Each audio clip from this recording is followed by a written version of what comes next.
이 시간에는 로마서 13장 8절부터 10절 말씀까지 읽었습니다.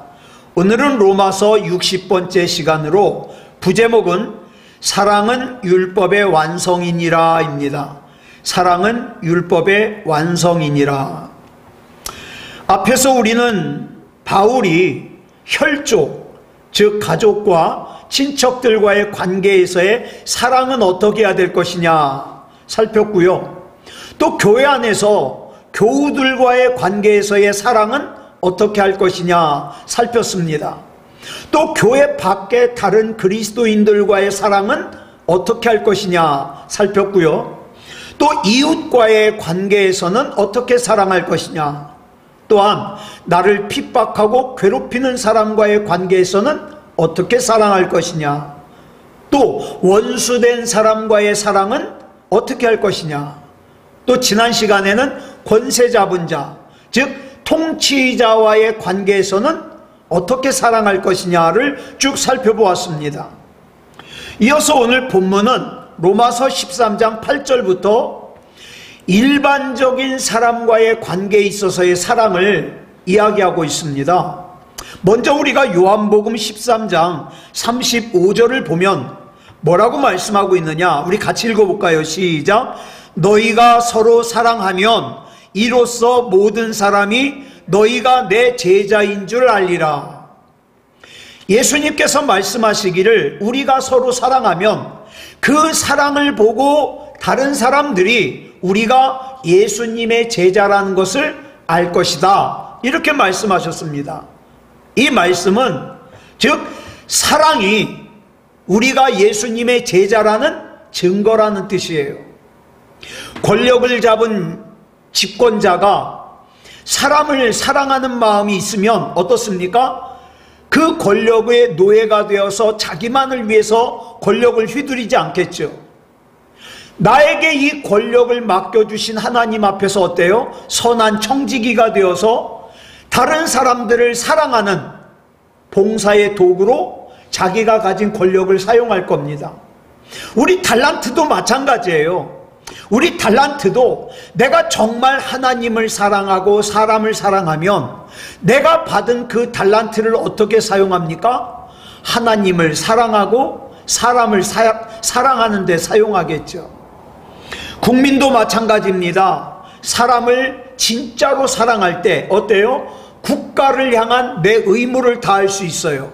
왜냐하면 국가를 향한 내 의무를 갖다가 다시 말하면 뭡니까? 궁극적으로 나와 같이 한 나라에서 살고 있는 국민이잖아요.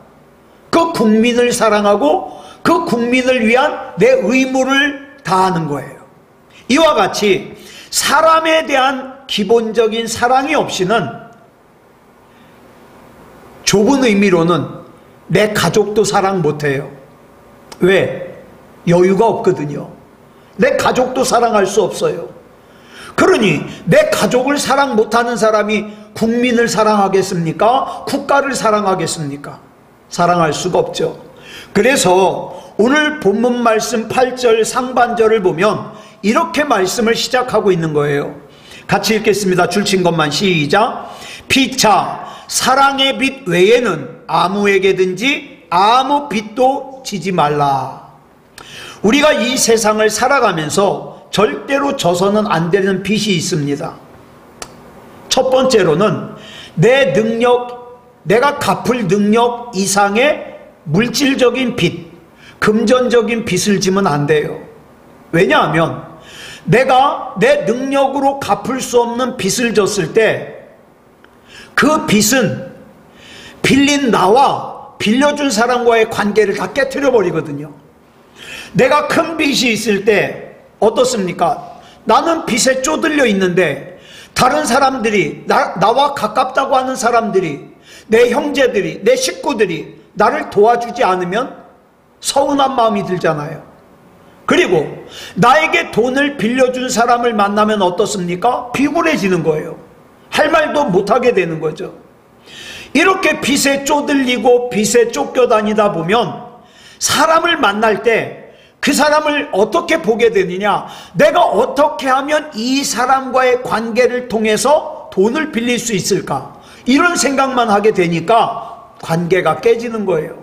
그러다 보면 다른 사람들과의 관계가 바로 세워질 수 없을 거는 물론이요, 내 삶 자체가 어떻게 해요? 틀어지고 엉망이 되는 거죠.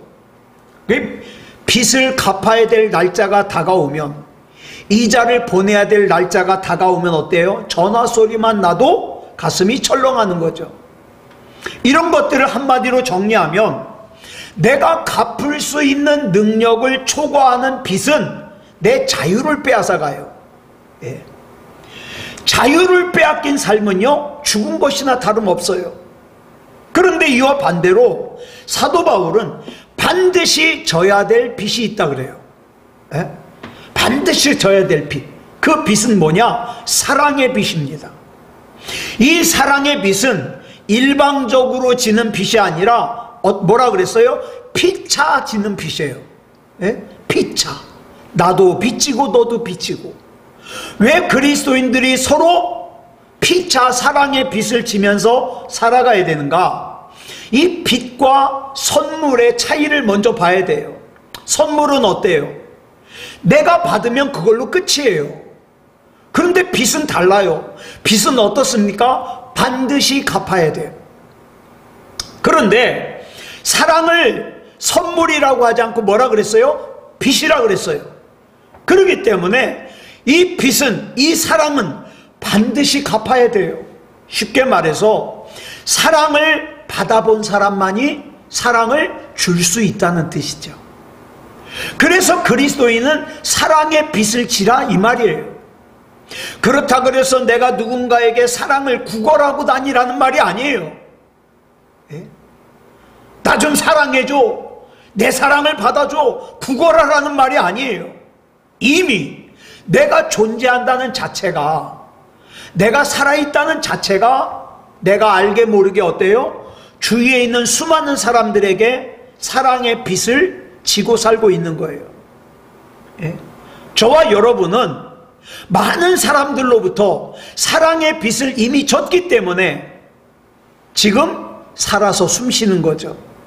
이걸 깨닫는 사람만이 나 역시 누군가에게 진짜 사랑을 베풀 수 있는 거예요. 먼저 우리가 이 땅에 태어날 때 어떻습니까? 부모님으로부터 갚을 길 없는 사랑의 빚을 지고 살죠. 예. 뭘 모르는 사람들은 그러죠.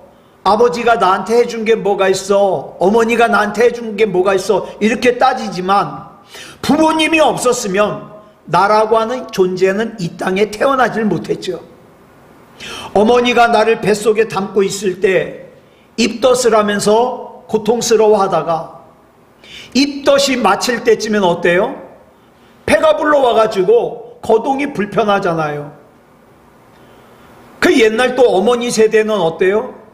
그 부른 배를 가지고, 저희 어머니 그러더라고요, 배틀을 짰다 그러더라고요. 그러니까 이 배를 짤 때 뭐가 쿵쿵 와서 배를 때리는데 그 나온 배를 가지고 그걸 하는 거예요.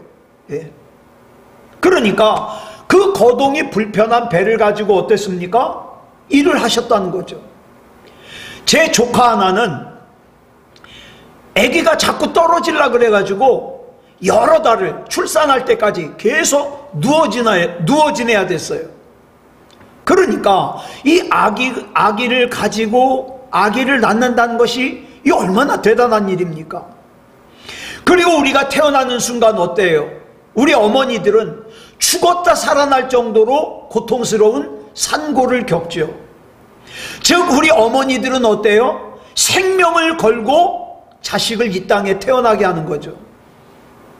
그래서 많은 어머니들이 그 과정이 너무 고통스러워서 애를 하나 낳고서는 다시는 이거 못하겠다고 생각해서 다시는 안 낳으려 그러지만 그 태어난 아기를 품에 안으면 어때요?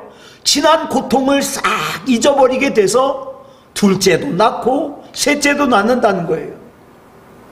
우리는 부모님으로부터 이런 사랑의 빚을 진 사람들입니다. 또 우리는 어때요? 형제들에게 빚을 지고 있어요. 저에게는 누님이 둘이 있는데 이 누님 둘은 그 당시 우리 집이 경제적으로 너무 어려워서 중학교도 제대로 다니질 못했어요. 그에 비하면 저는 참 순탄하게 대학원까지 마칠 수가 있었죠. 누님들은 중학교를 갓 졸업하고 그 어린 나이에 취업을 하죠. 한일공업, 대원전기, 버스 매표소, 참 다양한 일들을 했습니다. 그래서 저는 저희 누님들에게 빚을 지고 있는 건 사실이에요. 집집마다 맞이가 있잖아요. 맏아들, 맏딸. 가만히 보면 맏아들, 맏딸은 좀 의젓합니다. 그래서 사람들이 흔히 그런 말 하죠. 장남은 역시 장남이고 장녀는 역시 장녀다. 왜냐하면 이 장남과 장녀에게는 알게 모르게 자기 동생을 책임져야 된다는 책임감이 있거든요.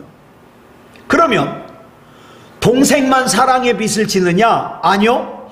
동생들은 형으로, 언니로, 누나로, 오빠로 높여줍니다. 존중해줍니다. 또한 이 세상에 살아있는 모든 부모는 그러면 자식만 부모에게 사랑의 빚을 지느냐? 아니요. 부모도 자기 자식에게 사랑의 빚을 지고 살죠.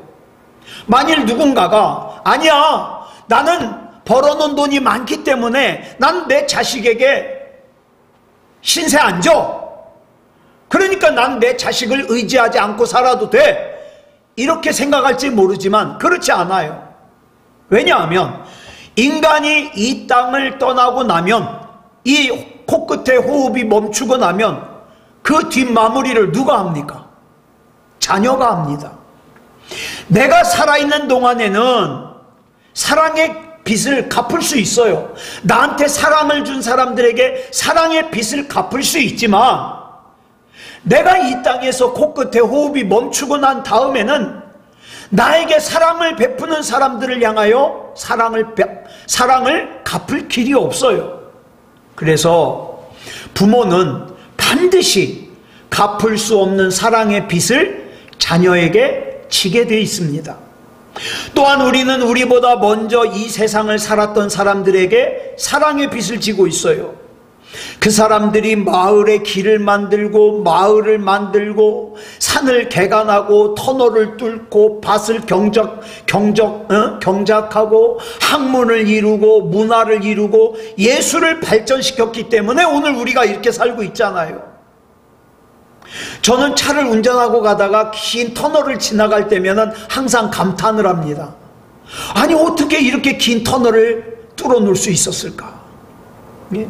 누군가가 애써가지고 그 터널을 뚫어놨기 때문에 어때요? 나는 산을 돌아가지 않고 그 터널을 갖다가 통과해서 갈 수 있잖아요. 또 저는 이 나라 이 민족을 생각할 때 먼저 이 땅을 살다간 그 선배들이 이 나라 이 민족의 자유민주주의를 지켜줬기 때문에 우리는 지금처럼 살 수 있는 거예요. 예? 따라서 수많은 선조와 이웃들에게 우리는 어때요? 큰 사랑의 빚을 지고 살고 있는 거예요. 그 중에서도 가장 큰 빚이 뭐냐? 이 나라에 처음에 복음이 들어올 때 박해를 받으면서도 순교를 당하면서도 전에 말씀드렸죠. 저 여의도 저쪽에 가면은 절두산이라는 곳이 있어요. 이 절두산은 뭐냐? 복음이 들어와 가지고 그 신앙을 지키다가 어떻게 해요? 작두에다가 머리를 잘린 사람들이 한강변에 쫙 시신을 놓았는데 그것 때문에 붙여진 이름이 뭐예요? 자르다는 뜻의 절, 머리 두자예요. 절두산이에요. 많은 믿음의 선배들이 박해를 당하고 순교를 당하면서까지 이 나라의 복음을 전했기 때문에 우리는 큰 사랑의 빚을 지고 있는 거죠. 무엇보다도 우리는 하나님께 말할 수 없는 큰 사랑의 빚을 지고 있어요. 당신의 독생자 예수 그리스도를 십자가에 내어주심으로 우리를 구원해 주신 청량할 수 없는 하나님의 사랑의 빚, 또한 하나님의 그 구원의 계획 가운데 십자가에 내 몸이 찢기고 그 다음에 못 박히고 수치를 당하고 고통을 당하기까지 십자가에 순종함으로써 몸을 내어주셨던 예수님의 사랑의 빛. 우리는 이 사랑의 빛을 지고 사는 사람들이에요. 그런데 그 엄청난 사랑의 빛을 졌으면서도 어떻게 해요? 나는 조금도 손해 안 보려고 그래. 나는 조금도 자존심 상하는 거 안 참으려고 그래. 그러면 되겠습니까? 진짜 우리 하나님의 사랑을 깊이 깨달았다면 이 사랑의 빛을 갚기 위해서 나는 또 어떻게 해요? 그 사랑을 흘려보내는 통로가 되어야 된다 이 말이에요. 그래서 오늘 본문 8절에서 피차 사랑의 빛을 져라 이 말이에요. 그 외에는 빛을 지지 말아라. 그 다음에 본문 8절 하반절을 보면 뭐라 그랬습니까? 줄친 것만 시작. 남을 사랑하는 자는 율법을 다 이루었느니라. 아니, 어떻게 남을 사랑하는 것이 율법을 다 이루는 것이에요?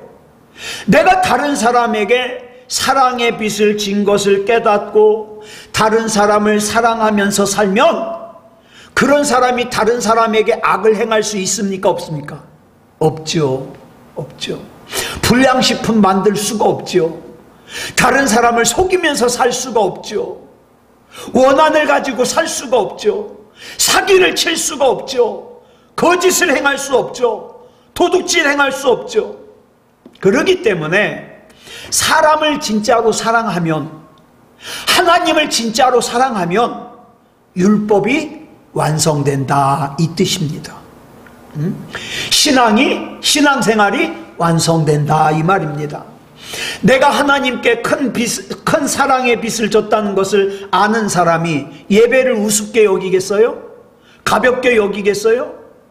어떻게 하나님을 우습게 여기겠어요? 어떻게 하나님께 등을 돌려대겠어요? 그럴 수 없죠. 예.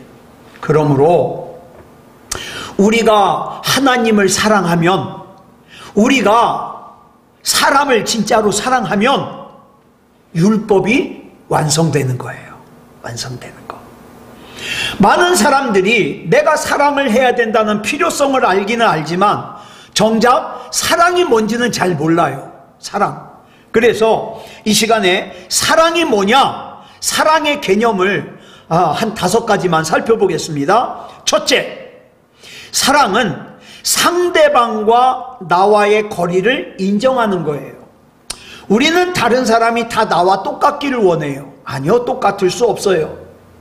다른 사람과 나와의 사이에는요, 분명히 차이가 있어요. 다른 것이 있어요.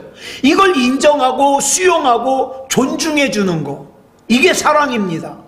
여러분, 사람은 다 달라요.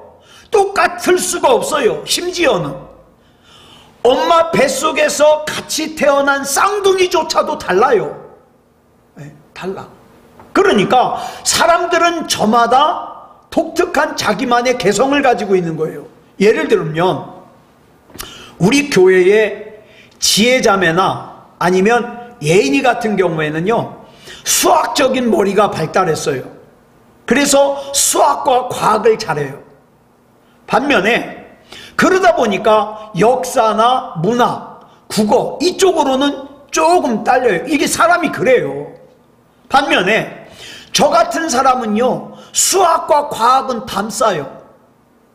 재능이 없어요. 반면에 글을 쓰거나 감성적인 부분으로 좀 더 발달했어요. 그런데 예를 들어서 수학을 잘하는 사람이 감성적인 사람 보고 이것도 모르냐고 타박하면 되겠습니까? 안 되잖아요. 또 감성적으로 발달한 사람이 수학적인 사람에게 왜 이렇게 가슴이 식었냐고, 왜 이렇게 감성적이지 못하느냐고 타박하면 되겠습니까? 안 되죠. 그러니까 우리는 나와 다른 사람의 독특함을 수용해야 돼요. 받아야 돼요. 받아들여야 돼요. 이게 사랑입니다. 또 하나, 저는 우리 집 강아지 사랑이가 굉장히 좋거든요. 근데 저같이 강아지를 좋아하는 사람이 있는 반면에 강아지를 싫어하고 무서워하는 사람이 있어요. 저희 장인어른은요, 가기만 하면 강아지 갖다 버리래요. 예, 강아지 되게 싫어해요. 근데 자 보세요. 강아지를 좋아하는 사람이 옳습니까? 강아지를 싫어하는 사람이 옳습니까? 이건 옳고 틀림의 문제가 아니에요. 이건 다른 거예요. 다른 거예요. 다른 거지 틀린 게 아니에요. 그런데 강아지를 사랑한다고 하는 사람들 가운데 또 이런 사람이 있어요. 강아지가 너무 짖어서 시끄럽다고 성대를 갖다가 수술을 해버려요. 그래가지고 짖지를 못하게 해요. 또 냄새가 난다고 강아지 꼬리를 잘라버려요. 여러분, 이건 강아지를 좋아하는 게 아니에요. 학대하는 거죠. 흉측한 이기심이죠. 사랑이 아니에요. 사람에 대해서도 마찬가지예요. 예? 다른 사람을, 나는 사람이 싫은 게 아니야. 나와 다른 게 싫은 거야. 그러니까 다른 사람을 자꾸 내 틀에 맞추려고 그래요. 그래가지고 내 틀에 맞추기 위해서 다른 사람을, 이 사람은 이게 싫어, 저 사람은 저게 싫어, 이걸 갖다가 잘라내면 내 마음에 들어, 그러면서 다른 사람을 갖다가 다 재단을 해요. 잘라내요. 왜? 내 틀에 맞추기 위해서. 이건 사랑이 아니에요. 그런데 많은 부부들이 결혼을 한 다음에 나 너랑 성격 차이가 나서 못 살겠어, 그러면서 헤어지는 가장 큰 이유가 뭡니까? 배우자를 갖다가 내 틀에 맞추려고 그래요. 그러다 보니까 이게 맞질 않으니까 어떻게 해요? 같이 못 살겠다는 거예요. 그건 사랑이 아니에요.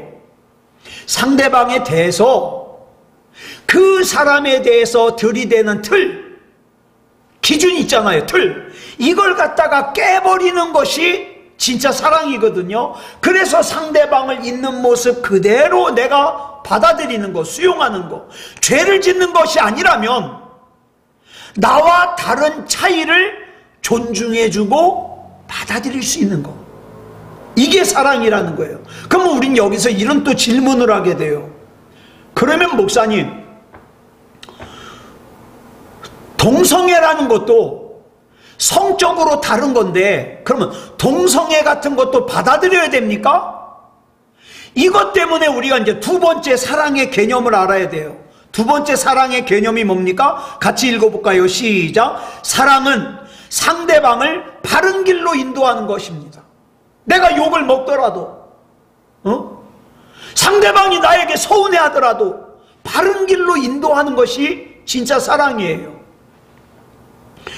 죄까지도 다 덮어가지고 수용하는 게 사랑이 아니에요. 죄는 죄라고 알려줄 수 있는 거, 이게 사랑이죠. 예? 그래서 상대방을 끝까지 바른 길로 용기 있게 끈기 있게 인도하는 거, 이게 사랑입니다. 그래서 참된 사랑은요, 내 사랑하는 사람을 바로 세워가요. 바로 세워가. 인생의 길을 가다 보면 우리는 바른 길과 굽은 길을 자주 만나게 됩니다. 그 갈림길에서 하나님의 사람들의 특징이 뭡니까? 하나님을 진짜로 믿는 사람들의 특징이 뭐냐면 바른 길을 택하기 위해서 무던히 애를 써요. 하나님이 원하시는 길이 이 길인데 내가 이 길을 가면 손해를 보는데 자존심이 상하는데, 그렇지만 그래도 가야 되니까 무던히 애를 써요. 그런데 우리가 흔히 빠지는 잘못이 뭐냐면 바른 길을 한 번 선택했다고 다 끝난 줄 알아요.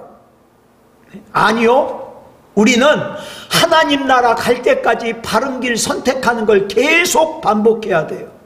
히브리어로 샤마르라는 단어가 있습니다. 샤마르. 이 샤마르라는 단어는 무슨 뜻이냐? 보호하다라는 뜻이에요. 보호하다.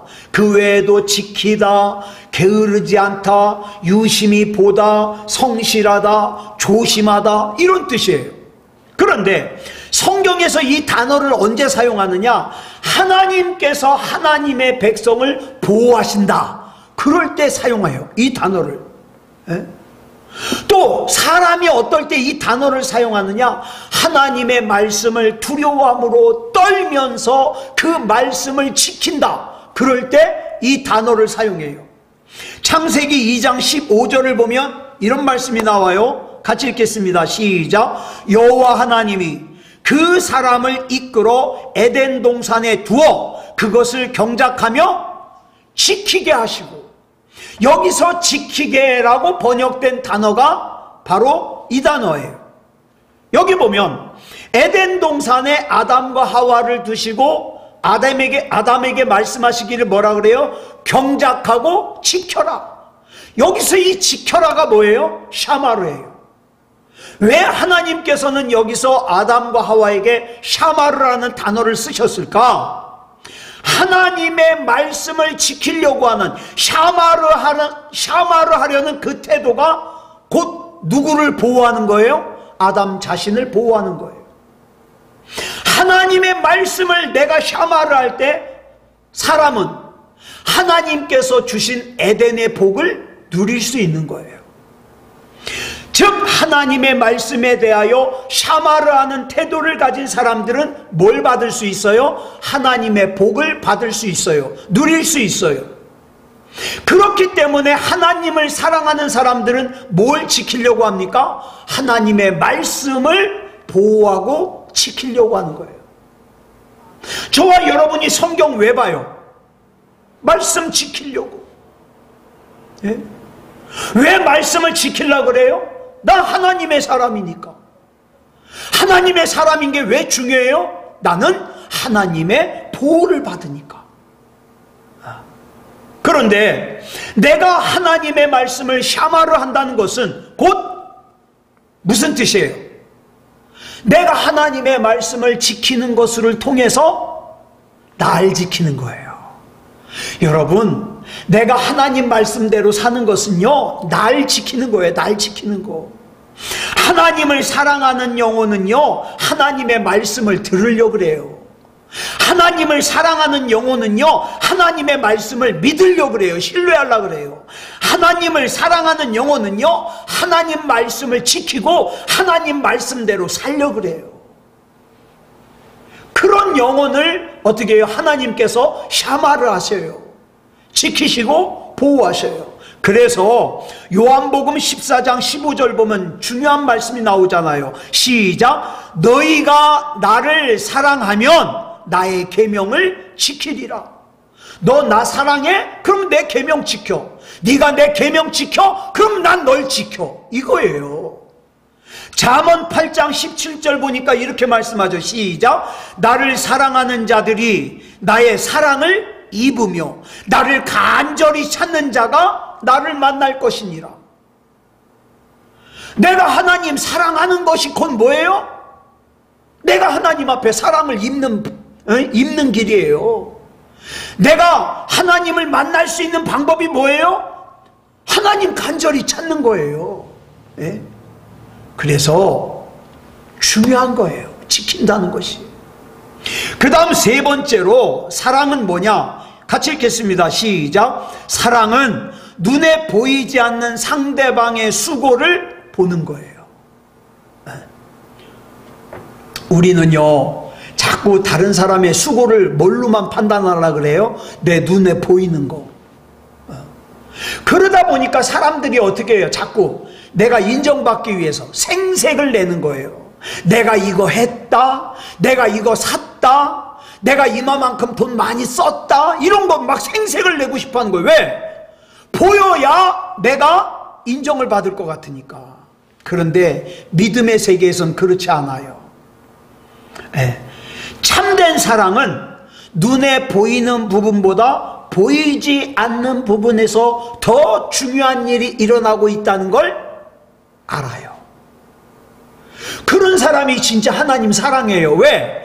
내가 하나님 사랑하는 거 딴 사람이 알아요? 몰라요? 몰라요. 하나님만 알아요. 그렇지만 내가 하나님을 사랑하고 하나님의 말씀을 지키다 보니까 어떻게 해요? 아, 하나님이 나 사랑해.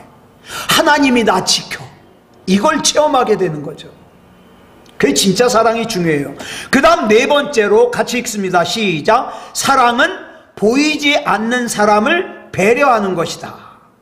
현재 내가 하고 있는 이 일의 결과가 누구에게 어떤 영향을 끼칠지는 우린 몰라요. 예를 들어서 내가 여기다가 사과나무 하나를 심어요. 사과나무를 내가 심지만 이 사과나무에 열리는 사과를 내가 반드시 먹으란 법이 없거든요. 누가 먹을지 몰라요. 그렇지만 누군가가 먹을 것을 위해서 내가 정성을 다해서 심는 걸 뭐라 그래요? 배려라 그래요. 내가 심은 걸 반드시 내가 먹으려고 하는 사람은 배려 없어요. 우리가 잘 알지 못하는 동네를 갔다가 처음에 가다 보면 분명히 표지판이 있긴 있는데 그 표지판 가지고 잘 못 찾을 때가 있어요. 엉망이에요. 막 거리도 잘못돼 있고. 예? 그러면 어떻게 해요? 가다가 다시 되돌아오고 사람에게 물어보고 그러느라고 힘들죠. 만약에 이 표지판을 만드는 사람이 나는 이 표지판이 필요 없어요. 왜? 이 동네 내가 잘 아니까. 근데 이 표지판을 만드는 사람이 야, 내가 이 표지판을 정확하게 잘 만들어야 이 동네를 처음 방문하는 사람이 고생하지 않겠다. 그 생각을 하면서 만든다. 이건 뭐예요? 배려입니다. 배려. 내가 길을 걸을 때 다른 사람에게 피해를 주지 않기 위해서. 근데 그런 거 모르는 사람 막 길거리 지나가다가도 막 태태 침도 뱉고 말이죠. 그런데 꼭 내가 이걸 갖다가 뭐 칭찬을 듣기 위해서 아니면 다른 사람들의 인정을 받기 위해서가 아니라 그냥 나는 하나님을 사랑하고 하나님을 믿는 사람이니까, 그렇기 때문에 나는 다른 사람을 사랑하는 사람이니까 내가 이거 해야 돼요. 이건 배려죠. 배려. 배려는 누가 할 수 있냐? 진짜 사랑하는 사람, 진짜 하나님을 믿는 사람이 할 수 있는 거예요. 예. 그런 사람이, 하나님을 진짜 믿는 사람이 음식을 만들어 팔거나 물건을 만들어 팔 때 그 음식을 먹는 사람과 그 물건을 사용하는 사람을 배려해 주지 않겠습니까? 배려하겠죠. 왜? 나는 이걸 통해서 하나님의 사랑을 흘려보내야 되니까. 그러니까 그 사람은 사랑의 사람이 되는 거예요. 그러니까 이 말은 내가 뭘 하든지 내 눈에 보이지 않는, 내가 알지 못하는 그 사람을 위해서 배려하는 삶을 산다. 이게 진짜 믿음의 사람이고 이게 진짜 사랑의 사람이라 이 말이에요. 그러니까 내가 뭘 하든 일거수일투족이 내가 알지 못하는 누군가에게 영향을 미친다는 걸 항상 생각하고 살아야 돼요. 그 다음 마지막 5번째로 사랑은 뭐냐? 시작. 사랑은 약한 사람을 위해서 마음을 쓰는 겁니다. 어떤 나라가 선진국이고 발달된 나라인가? 물질적으로 막 풍요롭고 돈이 많이 벌고 그런 나라가 아니에요. 약한 사람에게 세심하게 배려하는 그런 나라가 선진국이죠. 저 예전에 이런 얘기 들었어요. 아이를 낳았는데 아이가 하반신을 못 써요. 다리를 못 써요. 그러니까 이 부모가 이 아이를 위해서 선택하는 게 뭐예요? 미국으로 이민 가는 거예요. 왜?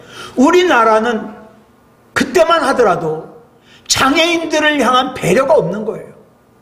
그래가지고 막 길이 가다가 툭 높아져 있고, 그러니까 이 장애인들이 다닐 수 없으니까 그러면 장애인인 내 아이가 편하게 살 수 있는 곳을 찾아가는 거죠.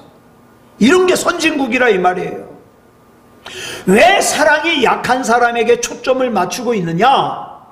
하나님으로부터 흘러내린 그 사랑이 나에게 와가지고 이것이 어떻게 해요? 나로부터 또 약한 곳으로 흘러가는 거예요.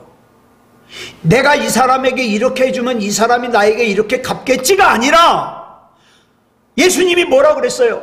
나에게 갚을 수 없는 사람에게 베풀어 주는 게 복이 있다 그랬잖아요. 왜? 그건 하나님이 갚아주셔야 되니까. 예. 자녀를 열어둔 부모가 어떤 자녀에게 마음이 더 가겠습니까? 몸이 약한 자녀예요. 부족한 자녀예요. 그 자녀에게 마음이 더 가요. 하나님께서도 어떤 사람들을 자꾸 강조하셨어요? 고아, 과부, 약한 사람, 나그네, 이런 사람들 너희들을 학대하지 말아라, 대접해라 그랬잖아요. 그러니까 우리는 그 사랑의 빚을 지고 태어나 오늘까지 사랑의 빚을 지고 살았잖아요. 에이, 나는 사랑에 비친 거 없어. 그런 사람은 뭐 더 이상 할 말이 없어요. 자기 혼자 잘 살았다는데 뭐. 그런데 내가 하나님으로부터 받은 사랑을 깨닫고, 내 부모로부터 받은 사랑을 깨닫고, 내 형제로부터 받은 사랑을 깨닫고, 내 우리 교우들로부터 받은 사랑을 깨닫는 사람은 어때요? 그리스도 안에서 그 사랑을 갖다가 어떻게 해요? 흘려보낼 줄 알아야 된다는 거예요. 흘려보낼 줄 알아야 된다. 비록 우리의 사랑이 미흡하다 할지라도 우리 주님께서 주님의 온전하심으로 우리의 부족한 부분을 채워주실 거예요. 내가 사랑을 흘려보내야 되겠다고 결정하는 순간 하나님께서는 어떻게 해요? 내가 더욱더 흘려보낼 수 있도록 해주신다 이 말이죠. 그렇기 때문에 저와 여러분은 어떻습니까? 그 하나님을 믿고, 하나님, 나의 남아있는 시간 동안에 하나님께서 기뻐하실 정도로 내가 받은 그 사랑을 흘려보내는 삶을 살 수 있게 해 주시옵소서. 그래서 내가 진짜 그리스도인이 되게 해 주시옵소서. 내가 진짜 예수님을 닮은 사람이 되게 해 주시옵소서. 그래서 우리 주님을 기쁘시게 하는 사람이 되게 해 주시옵소서. 그래, 하나님, 내가 율법을 지키려고 세심하게 신경 쓰는 게 아니라 내가 하나님으로부터 받은 그 사랑을 온전히 사랑을 흘려보내는 사람이 되어서 율법을 완성하는 그런 삶을 살게 해 주시옵소서. 이렇게 하나님 앞에 기도하고 나아가는 저와 여러분이기를 그리스도 예수님의 이름으로 축복합니다. 기도하겠습니다. 사랑의 아버지 하나님, 감사합니다. 오늘 이 시간 우리 하나님의 은혜 가운데 함께하여 주셔서 로마서 13장에 나오는 우리가 사랑을 통하여 율법을 완성한다는 말씀이 뭔지를 살폈습니다. 하나님, 하나님의 사람답게 살게 해 주시옵소서. 구원받은 사람답게 살게 해 주시옵소서.